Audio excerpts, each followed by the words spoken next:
পরমারাধ্য শ্রী শ্রী বাবামণির রাতুল চরণে প্রণাম জানিয়ে এবং আমার সমস্ত গুরুভ্রাতা ও গুরু ভগিনীদের প্রতি সশ্রদ্ধ জয়গুরু সম্ভাষণ জানিয়ে আজকের পাঠ শুরু করছি।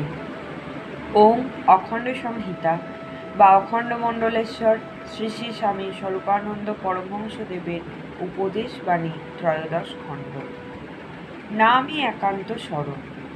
দীক্ষান্তে শ্রী শ্রী বাবামণি বলিলেন, শত যোজন দূর থেকেই আমি তোমাদের প্রাণে ঈশ্বর ব্যাকুলতা বর্ধিত করব এবং শ্রী ভগবানের প্রভাব ও পরিস্থিতি সর্বেন্দ্রিয়ে অনুভব করাব।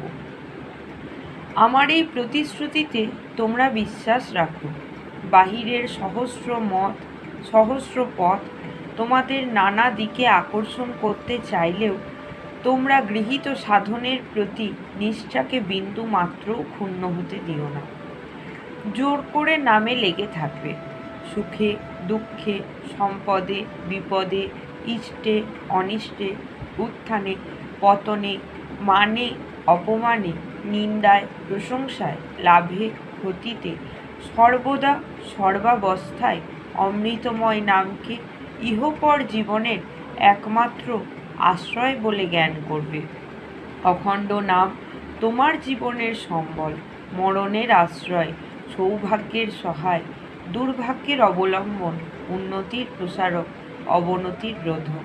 নামকে তোমাদের পরম স্মরণ, পরম তারণ, পরম পাবন বলে গ্রহণ করো। জয় গুরু।